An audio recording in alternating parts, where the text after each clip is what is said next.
నమస్కారం. శ్రీ చదివే నారాయణరావు నవల 15వ భాగాన్ని విని ఆనందిద్దాం. శ్రీ రాజా క్రొవ్విడి బసవరాజ రాజేశ్వర శ్రీ జగన్మోహనరావు బహద్దూర్ గారు గంజాం జిల్లాలోని నారీకేలి వలస జమీందారు గారు. నారీకేలి వలస బరంపురంనకు కొలది మైళ్ళ దూరంలోనే ఉన్నది. జమీ అంతయు 10 గ్రామములు. సాలుకు 30,000 రాబడి. కానీ జగన్మోహనరావు బహద్దూర్ గారు మహా ఉదార పురుషులు. ధనమొక చోట కూడియుండుట వారికి పడదు. ఏ రీతినైననేమి ధనం ప్రపంచములోనికి పంపుట లోక కళ్యాణప్రదం. భోగకాంతలు, బ్రాందీ షాపు యజమానులు, జూదరులైన స్నేహితులు మొదలగు వారు ధూమశకటముల వంటివారు. ధనమును దేశంలో వెదజల్లుటలో వారు ప్రసిద్ధులు. వారి సహాయం లేనిచో ఒకచోటనే పాదుకొని పనికి మాలినది అగును. ఇది వారి అర్ధనీతి. పరదేశముల నుంచి వచ్చు షాంపెను, బోర్డియా, ఎక్షా బ్రాండీ, విస్కీలు సేవించితిమేని మనకు సౌందర్యమలవడును. సిగరెట్లు మెదడును శుభ్రపరచి జ్ఞానాభివృద్ధిని చేయును. నాట్యస్త్రీలను ప్రోత్సహించుట లలిత కళాభివృద్ధికే. జమీలలో జమీరైతుల క్షేమము ముఖ్యం అని వారి ముందు ఎవరైనా పలికిరేని ఆయన పకాలున నవ్వును. అట్లైనచో ప్రభుత్వము వారేలా జమీందారీ పద్ధతి ప్రవేశపెట్టెదరు? రైతువారీ పద్ధతినే యుంచియుందురు. కాబట్టి జమీధనం చిత్తం వచ్చినట్లు ఉపయోగ పరచుకొనవలయును. అప్పులు చేసిన జమీ పాడగుట ఏల సంభవించును? జమీలు జమీందారుల పాలి నుండి తప్పింపకూడదట. జమీందారులు శాశ్వత బ్రహ్మకల్పముగా జమీలను కట్టుకొని యూరేగెదరా? బ్రతికి ఉన్నన్నాళ్ళు అనుభవించవలెను. తర్వాత వేరొకనికి పోవుగాక. ఈ సంపద ఎల్లకాలం ఒక్కడే ఏల అనుభవించవలెను? జమీలమ్మకూడదని శాసనమెందుకయ్యా అని జగన్మోహనరావు వాదించుకొని తన్ను తాను సమాధాన పెట్టుకొనుచుండును. ధనం అనుభవించుట ఎరుగని కాశ్మీరగార్ధబములు అనుభవించు నాబోట్లను భోగలాలసులనియూ విలాసపురుషులనియూ నిందింతురు. దూషణ భూషణ తిరస్కారములు దేహమునకు గాని ఆత్మకు కావు. నేను బహుసహస్ర నారీ పరివేష్టితుడగు గోపాలకృష్ణుడను అని అనుకొనుచు జగన్మోహనరావు విశాఖపట్నంలోని తన మేడ నుండి దిగి వీధిలో వేచియున్న కారులోనికి ఎక్కెను. వాయువేగంతో ఆ శకటం సముద్రతీరమున డాల్ఫిను ముక్కు వైపునున్న మాక్సిమ్ జేమ్స్ అనొక యురేషియను గృహస్థు ఇంటికడ ఆగెను.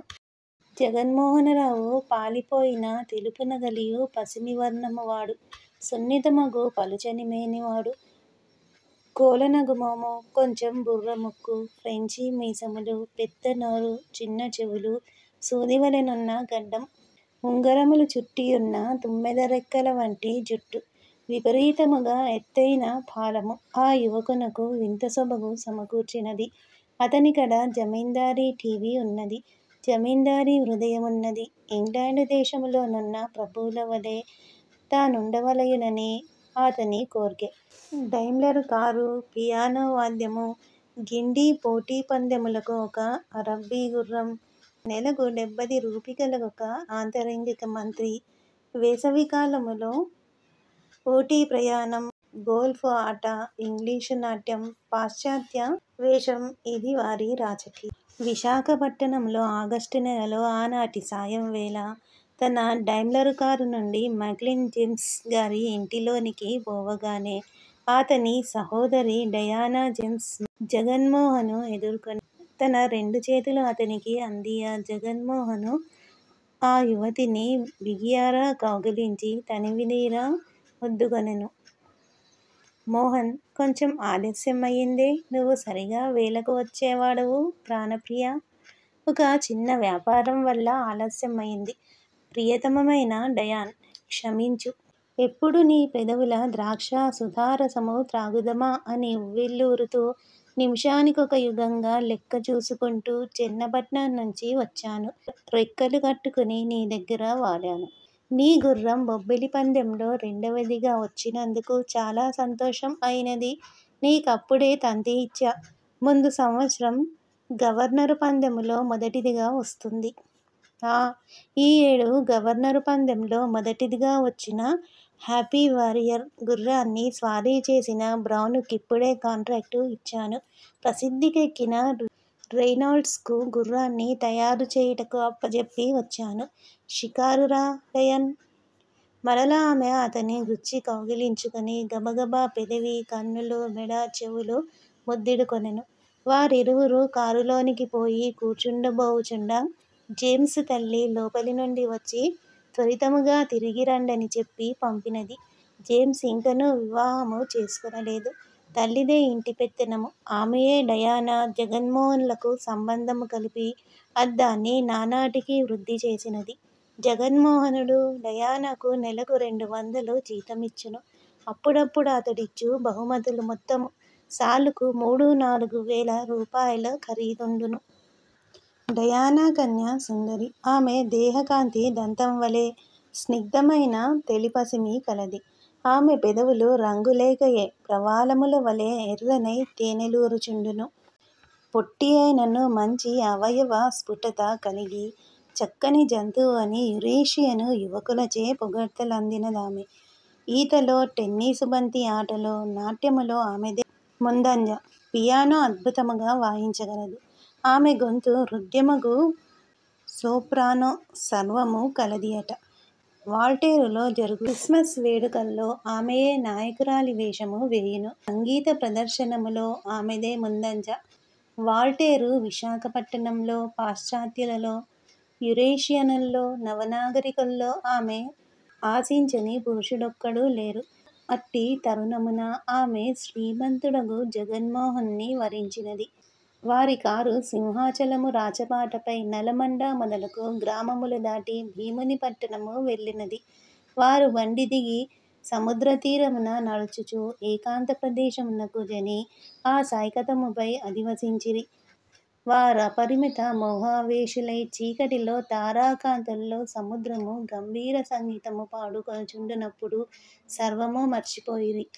కొంతసేపటికి వారు నర్మభాషణములాడుకొనుచు మందహాసముతో మరల బండినెక్కి 8 గంటలకు విశాఖపట్టణము వచ్చి చేరుచు వాల్టేరులో రొజారియో అను గార్డు గృహము కడ ఆగి గార్డు దంపతులకు వారి బాలికను కనుగొని వచ్చిరి.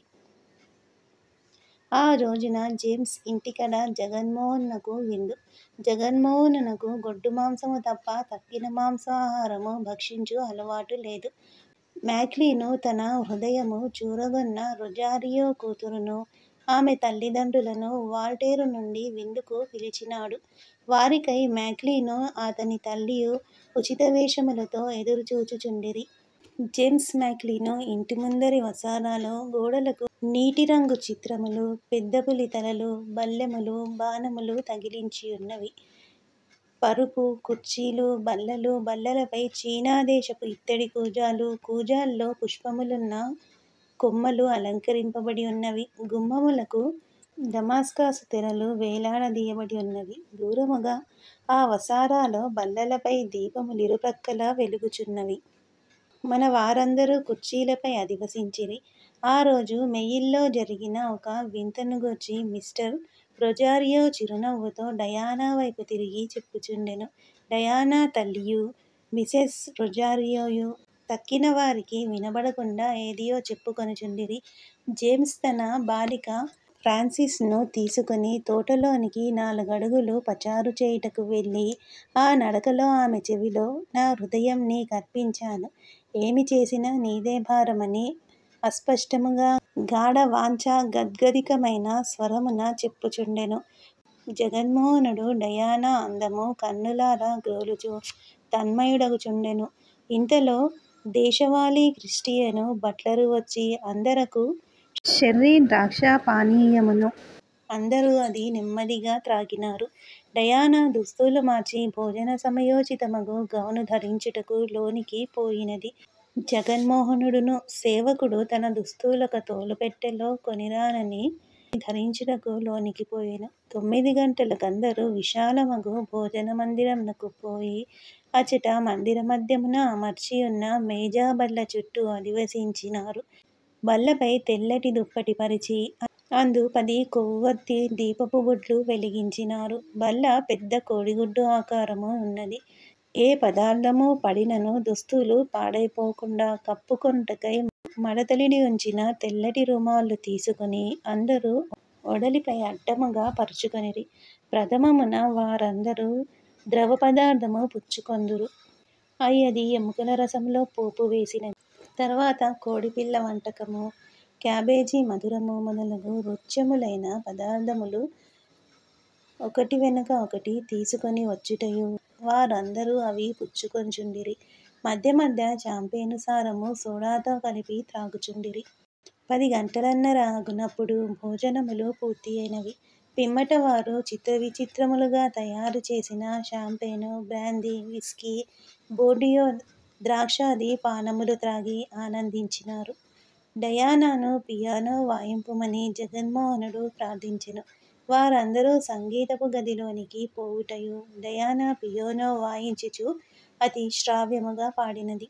పిమ్మట డయానా వాయించుచుండ ఫ్రాన్సిస్ కన్య కొంతసేపు పాడినది. పాశ్చాత్య సంగీతము పాడుటలో, వాయించుటలో యురేషియను జాతివారు చాలా ప్రసిద్ధి చెందినారు. యూరోపియనుల సభలో వీరు పోయి మధురముగా పాడి వారి హృదయములు రంజింపుచుండిరి. పాశ్చాత్య సంగీతమునకు భారతీయ సంగీతమునకు మూలమొక్కటే అయినను భారతీయ సంగీత సాంప్రదాయమొక మార్గమున ప్రవహించి మహాద్భుతముగా విజృంభించినది. ఆ మార్గముననే కొంతవరకు నడిచిన పాశ్చాత్య గాన విద్యా సంప్రదాయమంతటితో ఆగిపోగా నూతన సంప్రదాయమును నిర్మించి జర్మను జాతి ఆ గానమునకు కొత్త జీవము పోసినది. భారతీయ సంప్రదాయము రాగతాళములు అనేక రీతుల వృద్ధి చేసినది. పాశ్చాత్య సంప్రదాయము శృతిని వివిధ మార్గముల పెంపొందించినది. వారికి శృతి ముఖ్యము, శృతి సర్వము. దానికై వారు 2-3 రాగములనే తీసుకొన్నారు. భారతీయ సంప్రదాయము రాగములెన్నియేని సృజించుకొన్నది, తాళభేదముల వృద్ధి చేసినది.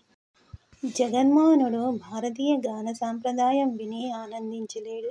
పాశ్చాత్య గాంధర్వమేనియూ అతని హృదయము కరిగింపలేదు. బడాయి కొరకు, గౌరవము కొరకు, మర్యాద కొరకు అతడు వినినట్లు నటించును. కాని మనస్సులో తన ఆలోచనల్లో అతడు మునిగిపోవును. ఆడవారు, అందులో పడుచువారు కచ్చేరి చేయునప్పుడు తక్క అతడు గానసభలకెగడు. పాడునట్టి ఆమె కన్నుల తిలకించును. కంఠము, పెదవులు, వక్షము గమనించుచు వివిధ భావపదముల విషయలోలుడై ఆనందించును. లోకం మాత్రము జగన్మోహనరావు గారికి సంగీతమన్న పరమప్రీతి అని ముచ్చటించుకొనుచుండిరి. డయానా పాడుచున్నంతసేపు ఆమె గంభీర నిషాద కంఠము ఆలకించుట మాని ఆమె కంఠ సౌందర్యము, గిరిజాల వలె కత్తిరించి ఉన్న ఆమె జుట్టు మెలికలు గమనించుచు ఆ ప్రౌఢ తనకు ప్రియురాలగుటకు తాను ఎంతటి అదృష్టశాలియో అని తన్ను తాను మెచ్చుకొనుచుండెను. ఈమెని పెండ్లియాడుటే ధన్యత అనుకొనెను. తనకన్నా 2 ఏడులు పెద్దయైననేమి అట్లెన్ని వివాహములు పాశ్చాత్య దేశముల్లో జరుగుటలేదు. నిజమైన నాగరికత వారికడనే ఉన్నది. వారివలె జీవించుట కన్నా మానవుని బ్రతుకున కింక ఏమి సౌందర్యము కావలెను. ఆమె యురేషియను బాలికయని కొందరు తన్ను నిరసించవచ్చును. ఇంగ్లీషు బాలికల కన్నా ఈమె మిన్న. అయినను ఈ స్త్రీరత్నము ఏల గ్రహింపరాదు. చిన్న పట్టణంలో చదువుచున్న ఈ బాలిక విద్యావంతురాలు. తన తల్లి ఒప్పుకొనక కొంచెము గడబిడ చేయు మాట నిజమే. ఆమె ఎంతసేపు జమీందారీ ఎత్తుగల సంబంధము కావలయునని కోరును. ఇంగ్లాండు దేశములోని కూలివాడు ఈ దేశములోని జమీందారుతో సమానము. వారితో సమానమగు వారే యురేషియన్లు. అట్టిచో తల్లి ఎట్లభ్యంతరము పెట్టగలదు. ఇక జాతిమతముల మాటయా? బ్రాహ్మణుల కన్నా యురేషియన్లన్ని విధముల గొప్పవారే కదా. డయానా ఎంత సంతసించును. ఆ సుకుమార శరీరము, ఆ దివ్యసుందర విగ్రహము తనకు ప్రియతమమగు భార్య అయి, తన జమీకు రాణి అయి, తన భవనములో చక్రవర్తిని అయి సంచరించుచుండ చూచినవారు పరమ పవిత్రులై పోదురు.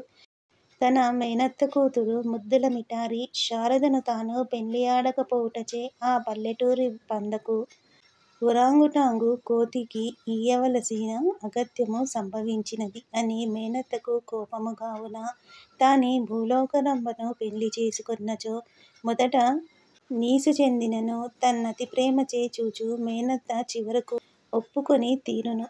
ఇంక ఆమె భర్తయ అతని అనుమతి ఎవరికి కావలియును. తన బాలికను తనకిచ్చుటకు ఇష్టము లేకపోయినదట. ఆయనకు ఇష్టము లేక తుదకు పొలము దున్నపోతుకిచ్చి వివాహము చేసినాడు.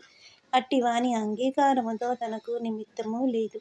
సంగీతము పూర్తి అయినది. 12 గంటలైనది.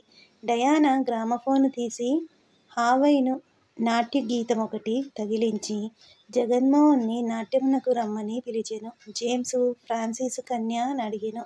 ఆ పడుచు జంటలు పాశ్చాత్య జాజు నాట్యానందములో మునిగిపోయినారు. 15 నిమిషములట్లు పరమ సంతోషపూరితులై నాట్యమాడి తక్కిన వారితోబాటు వచ్చి కూర్చుండిరి. జాజు, వాల్టూజు మొదలగు నాట్యములందొక పురుషుడు, ఒక వనితయు కలిసి నాట్యమాడవలెను. పురుషుడు వనిత నడుము చుట్టూ కుడిచేయి నుంచి కావిలించుకొని ఎడమ చేతితో ఆమె కుడిచేయి పట్టుకొనును. ఆ వనితయు పురుషుని భుజముపై ఎడమ చేయి నుంచవలెను. ఆ సంశ్లేషములతో తాళమునకు సరిపోవునట్లు అడుగులు కలుపుచు చిత్రగతులు నాట్యమాడెదరు. జగన్మోహనుడు యురేషియన్లు కూడా మెచ్చునట్లుగా నాట్యమాడగలడు. అతనితో నాట్యమాడుటయన్న యురేషియన్లు సుందరీమణులకు ఎంతయో ప్రీతి.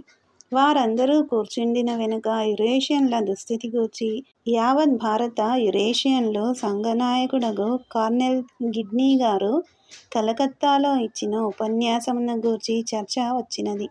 ప్రపంచంలో ఎవ్వరి స్థితి అయినా విచారకరముగా నున్నదన్నా అది భారతదేశపు మన యురేషియన్ల స్థితి. మనలను భారతీయులు దరికి చేరనీయరు. పాశ్చాత్యుల దృష్టిలో మనము సంకరులం. శుద్ధ ఐరోపియా రక్తం మన వారి నాడుల ప్రవహించుటలేదట. ఇటలా ఈ రెండు జాతులచే నిరసింపబడిన మనము తీవ్రంగా మన కర్తవ్యం, మన భావి భాగ్యోదయమును గురించి ఆలోచింపవలియును. హిందూ దేశంలో మన జనసంఖ్య చాలా తక్కువ. మనమును కొలదిగా దేశమెల్లడా ఉన్నాము. కావున మన ఓట్లెవరికీ ఉపయోగం లేదు. మనకు స్థానిక సంస్థల్లో గాని శాసనసభల్లో గాని సరియైన ప్రాతినిధ్యం లేదు. మన వారెందరో రైలు కంపెనీల్లో బండి నడుపువారుగా, గార్డులుగా, టికెట్టు పరీక్ష చేయువారుగా, స్టేషను మాస్టర్లుగా, ఇంజను పారిశ్రామిక స్థానముల్లో పనివారిగా నియమింపబడి ఉన్నారు. రైలు మార్గములు ఇంగ్లీషు కంపెనీల చేతుల్లో నున్నంతకాలం మన వారి ఉద్యోగములకంత భయం లేదు. అవి అన్నియు ప్రభుత్వం వారి చేతికి వచ్చి ప్రభుత్వం ప్రజారాజ్యమైనచో మన గతి ఏమి? ఇప్పటికి రైళ్ళ కంపెనీలలో భారతీయులెక్కువగా నియమించబడవలయునని సంచలనం కలిగినది అని చెప్పినాడు గిడ్నీ. జ్ఞాపకమున్నదా? అని రొజారియో వ్రాకుచ్చినారు. జగన్మోహనుడు: అవునండి. కాని యురేషియన్లు సర్వవిధముల యురోపియనులతో సమానము. వారి సంతతియే అయినప్పుడెలా యురోపియన్లకు భయముండవలయునో నాకు గ్రాహ్యమగుటలేదు. రొజారియో సతి: మన దేశం ఇంగ్లాండు దేశం. ఎప్పటికైనా మనమక్కడకు వెళ్ళవలసిన వారమే. పాపం ఇంగ్లీషు ప్రముఖుడొకడు సెలవిచ్చిన సంగతి నీవు వినలేదా?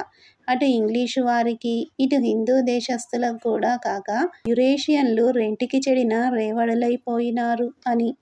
జగన్మోహనుడు: మీరంత అనవసరంగా భయపడుటకు నాకు కారణము కనబడటలేదని ఇదివరకే చెప్పినాను. ఈ బ్రిటీషు ప్రభుత్వం పోదు. ఈ ప్రభుత్వం ఉన్నంతకాలం మనకు భయం లేదు. జేమ్స్: అలాగున మనం అనుకొంటకు వీలులేదులే. రాజబహదూరు: ఏనాటికైనా మనం భారతీయులమనుకోవాలి. ఫ్రాన్సిసు: భారతీయులు మనలా చేరనీయరని అంటున్నారు కదా. జేమ్స్: అవును. అందుకనే మనం ఇంగ్లీషు వారి ప్రియ శిశువులమును గాన భారతీయులకన్నా గొప్పవాళ్ళము మనలా కూర్చుండబెట్టి వారందరూ మనలా పోషింపవలయునన్న పిచ్చి ఆలోచననిక మానివేయవలయును. భారతీయులు వారి అభివృద్ధికై సలుపు అన్ని ప్రయత్నముల్లో మనము పాల్గొనవలయును. ఆ ఉద్దేశముతోడనే రైల్లో ఉద్యోగములు చేయు మన వారందరూ తక్కిన భారతీయులతో కలిసి పనివారి సంఘము ఏర్పరిచినారు. సమ్మెలు మొదలైన వాటిలో వారితో పాటు మనవారును కష్టపడి పనిచేయుచున్నారు.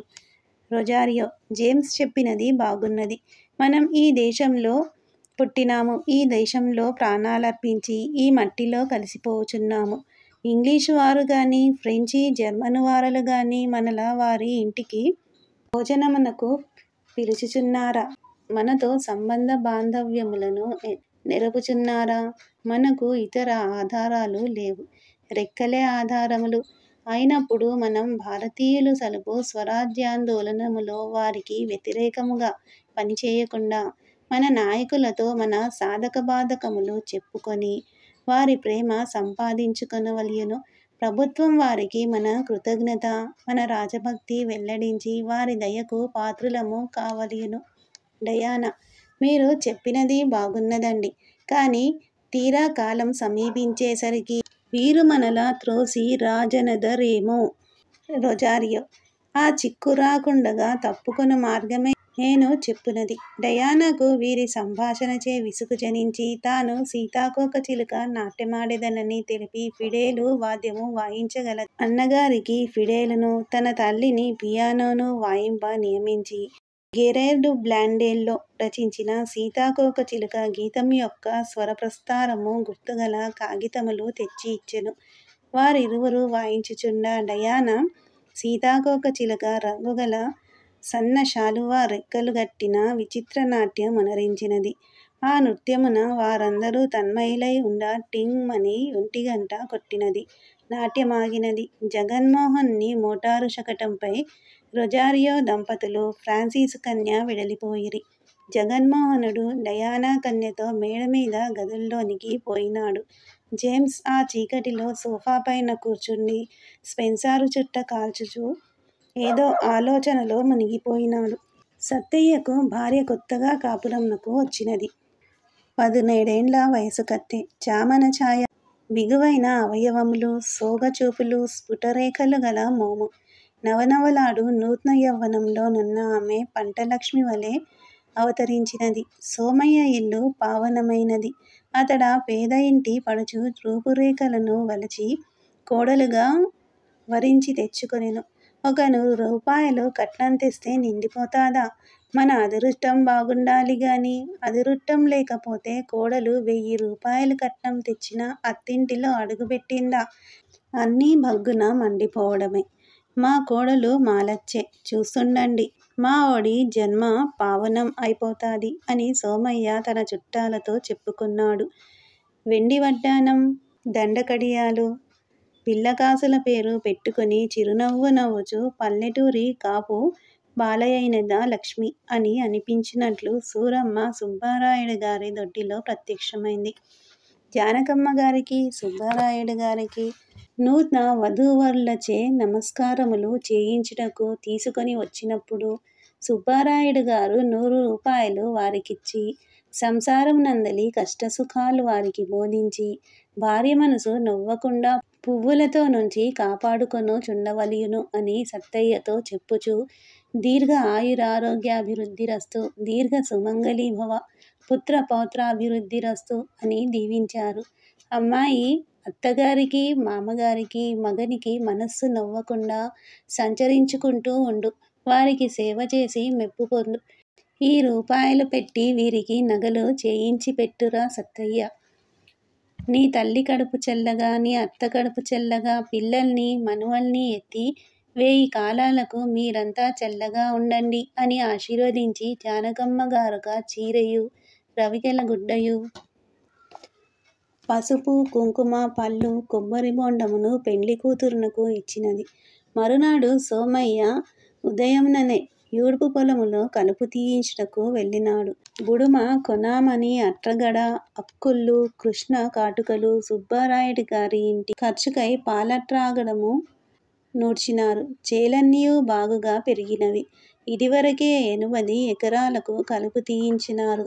తక్కిన 20 ఎకరములలో 10 మంది మాలవాండ్రు, ఇతరులు కలుపు తీయుచుండిరి. సోమయ్య తాటియాకుల గొడుగు వేసుకుని గట్టుమీద కూర్చుండి పని చూచుచుండెను.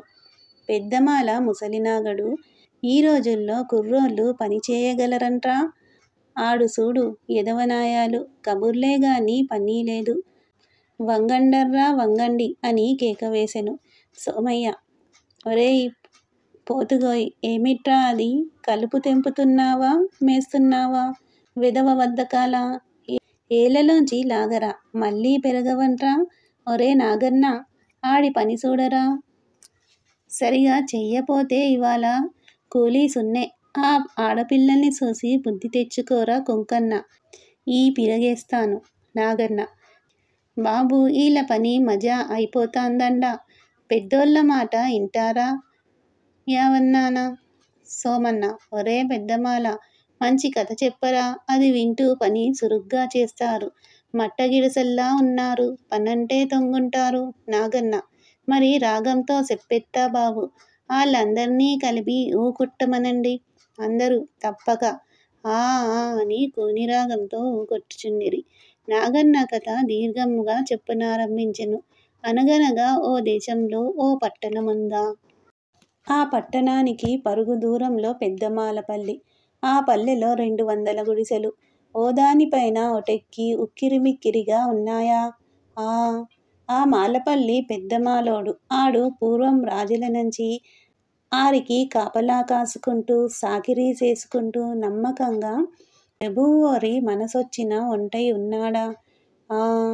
ఓరా పెదమాల, ఎంకటిదాసుకు భూమి, బుట్ర, పశువులు, పెంకుటిల్లు, సిరిసంపద ఏసి ఏయకుండా ఉన్న ఓడు ఎర్రాబానాతు గోచెట్టి, ఎండిపొన్ను కర్ర సేతపట్టి ఈదెంట ఎదుతా ఉంటే ఎల్లాగుండేది అతగాడికి మా బగితి.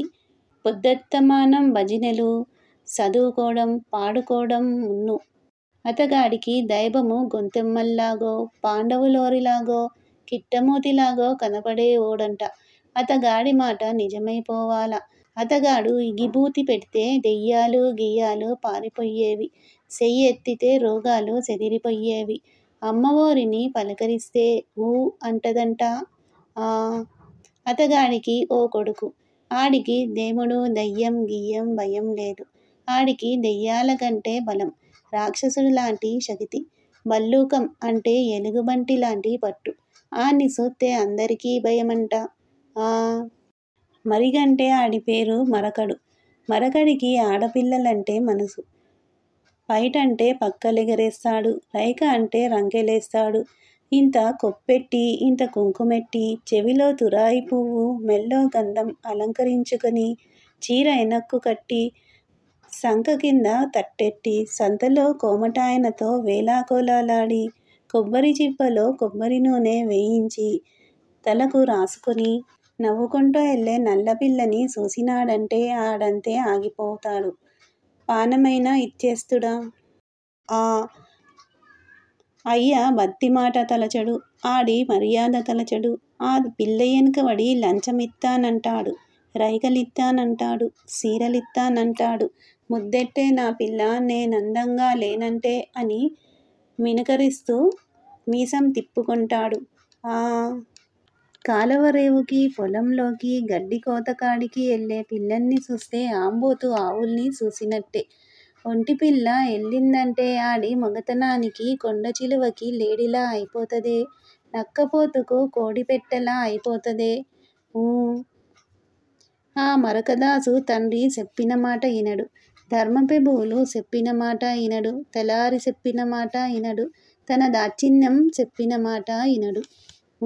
ఆ పల్లెలో పెద్దోళ్ళు, సిన్నోళ్ళు, ఆడోళ్ళు, మొగోళ్ళు ఆ ముసలిమాల పెద్దతో మరకాయి చేసే దురంతాలు చెబుతుంటే, ముసలోడు పెద్ద ఊపిరిడిసి కళ్ళు సగం మూతలైపోగా, ఇయాల కాకపోతే రేపు, ఇంటికాడ కాకపోతే పొలంలో, మొగోడి చేత కాకపోతే ఆడదాని చేతే ఆడికి బుద్ధొత్తది. ఆడు నా కొడుకుగాడు, మనిసిగాడు, ఆడి చెట్టు ఆన్ని కొట్టేస్తది అని చెప్పినాడురా. మరకడే దున్నపోతంటే ఆడికి సేగితులు.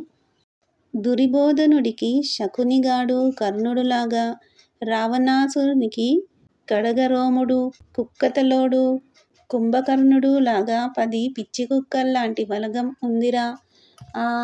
ఆ మాలగూడేనికి పెద్ద ఈరమ్మ చెరువు పక్క ఎట్టి ఈరమ్మ గుడి ఉంది. ఓరి అందులో నీలాలు ఆడి కన్న కూతురుంది. అది గంటె గంగన్న భార్యంట. గంగన్న మరింకో మాలపల్లికి ఎట్టివోడంట. దాన్ని సూత్తే మైనంగోరు అంక సిగ్గుపడాలి. బేతాళుడు గుడిలోనున్నగా పోయిన బాకుల తలతలలాడేటి ఒళ్ళు, లేత రావాకు అరసేతులు, సెంగల్వకాడ సేతులు, సెందురుడులాంటి మొగము, నగచిత్రాల్లాంటి పళ్ళు, పిల్ల రెపరెపలాడిపోతూ గున్నమామిడి చెట్టులా ఉండేదంట. ఒరే దాని మొగుడు ఒంగోలు కారంబోతు, గోదావరి కాలువలాగా మా సోకైన మనిసంట. నీలాలు పిల్ల దాని భరత గంగన్న రాయి చెట్టు, వేప చెట్టు, తాడి చెట్టు, నల్లేరు తీగ జంట పావురాల్లా ఒకళ్ళొకళ్ళు ఇడవకుండా మా ఆపెచ్చంగా మోగంగా ఉండేవారు. మొగుడు పనిమీద హైదరాబాదెల్లితే పుట్టింటికొచ్చింది. పెద్దపులికి ఆవు కనబడ్డట్టు, బెమ్మరాక్షసికి మనిషి కనబడ్డట్టుగా సక్కనైన నీలాలు మరకన్న కంట పడిందంటరా. ఎప్పుడైతే నీలాలు పిల్లదాన్ని చూసినాడో ఆడి మనసులో లేదు. దీన్ని అనుభవించకపోతే జన్మం ఎందుకు, బలం ఎందుకు, పానం ఎందుకు అని అనుకున్నాడు. నీలాలు పిల్లదాని బాబుకి మామిడిపళ్ళు, శకరకేళీలు, సీరలు, రైకలు పంపించేవోడు. నీలాలు తండ్రి అవన్నీ పట్టుకుపోయి కోపంతో ఆళ్ళింటిలోనే పారేసి వెంకటదాసుతో నీ కొడుకు చేసే దురన్యాయాలకి మితుండటం లేదు. ఆడికి నువ్వు బుద్ధి చెప్పుకుంటే మాం అంతా సంతోషిస్తాం అన్నాడు. ఓ రోజున మరొకడు చెరువుకు నీరు కోసం ఒంటిగా ఎడుతున్న ఆ సక్కని పిల్ల నీలాలు దాన్ని చూసి భలే నీ కంటిమీద నా మనసు, నీ ఒంటిమీద నా చూపు, నీ చేతులు, నీ నడుము, నీ అందం నన్ను నీ కుక్కను చేసినై. నువ్వు నేను మారుమనువు చేసుకొందాం. నీ మొగుణ్ణి తోలెయ్యే. ఆడికి ఎంత సొమ్మైనా చెప్పు, ఇచ్చేసుకుంటాను. నేనంతగా దేన్నీ బతిమాలలేదే. నీకు దాసుణ్ణి. నీ ముందర నా బలం అంతా నీరైపోయింది. నన్ను రక్షించుకో అని దన్నం పెట్టాడు. నీలాలు భయపడి గజగజలాడిపోయింది. ఓరన్నా నీ తోడబుట్టినదాన్ని నాయనా నువ్వల్లా అనవచ్చునంటరా అన్నాదండి. ఇలా ఒకసారికి 2 సార్లు 3 సార్లు దాన్ని రెట్టించినాదంట. లొట్టలేసినాడంట. శివాన్న సీర కొంగు ఇసిరిపట్టి చేయి పట్టుకున్నాడంట. చెయ్యి ఇదిలించుకొని సెలపెయ్యలాగా పోతున్న నీలాల్ని ఇడిపోయేదాన్ని కొప్పు చూసి ఒళ్ళు బిగి వదిలేసినాడు. ఇది మామూలుగా లొంగదు. దీన్ని బలవంతం చెయ్యాల్సినదే. మామూలుగా లొంగేది కాదురా మా గట్టి మనసు. దీన్ని పొంకవైన ఒళ్ళు నా ఒళ్ళు నొక్కేసుకోవాలా. దీన్ని ముద్దెట్టుకున్న ఓడి జల్మం అనుకున్నాట. ఆరి ఓ రోజు చీకటడేయాల కుప్ప ఊరుస్తుంటే అయ్యకి కూడిచ్చేందుకు ఒంటిగా పొలం వెళ్ళే నీలాన్ని చూశాడు. ఆడి ఒళ్ళు పొంగిపోయింది.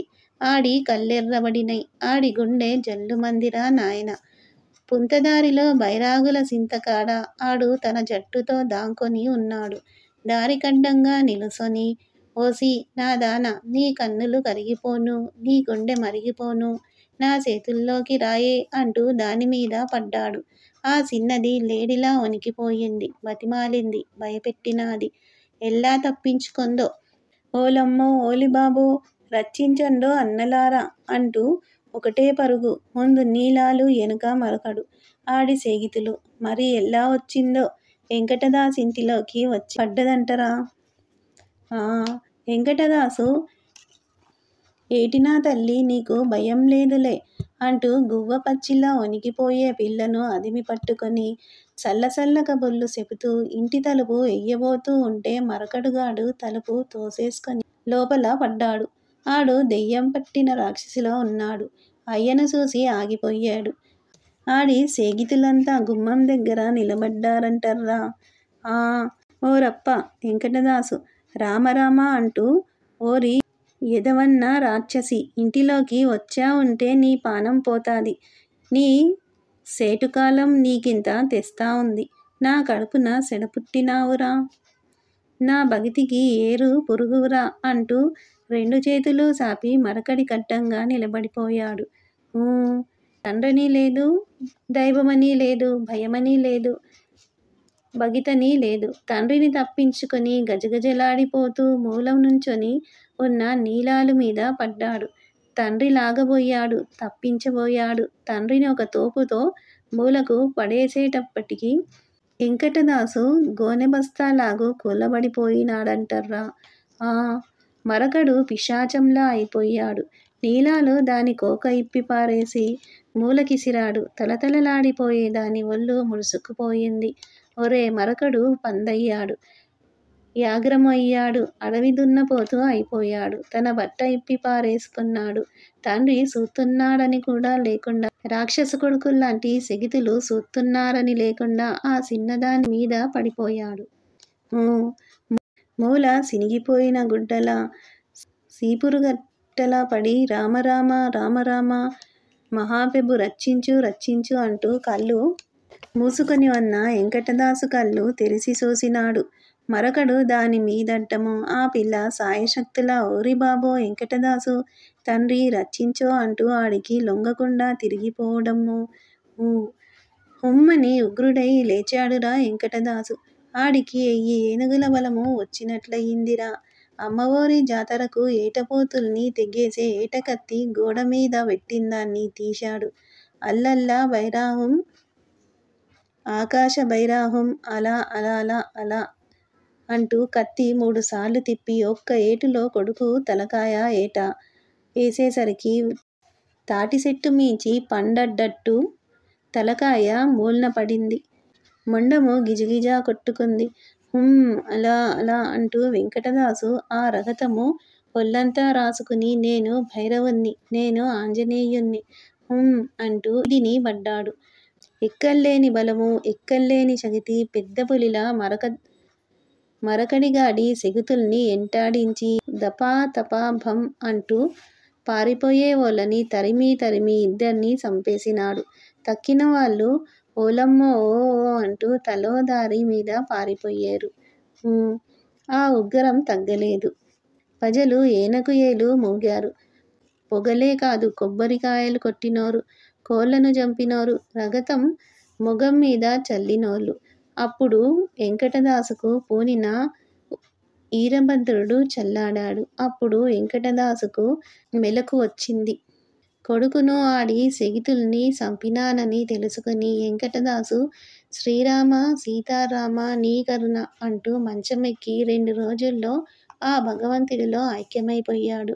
నీలాలు మరకడెప్పుడు తన సీరిప్పినాడో అప్పుడే మూర్ఛపోయింది. ఆ మూర్ఛలోంచి తెలివి రాలేదు. పేనం పోయిందిరా. ఓరి నీలాలు పానం వదిలేసింది అని నీలాలు తండ్రికి తెలిసిందో లేదో, ఆడు కత్తి పుచ్చుకొని బయలుదేరి దారి కాసి పుంతకాసి మరొకడు సేగితుల్ని 50 మందిని చంపేసి తాను నదిలో పడి నీళ్ళల్లో కలిసి పోయినాడురా. శ్రీ ఛానల్ ఆడియో నవలను వింటున్నందుకు ధన్యవాదములు.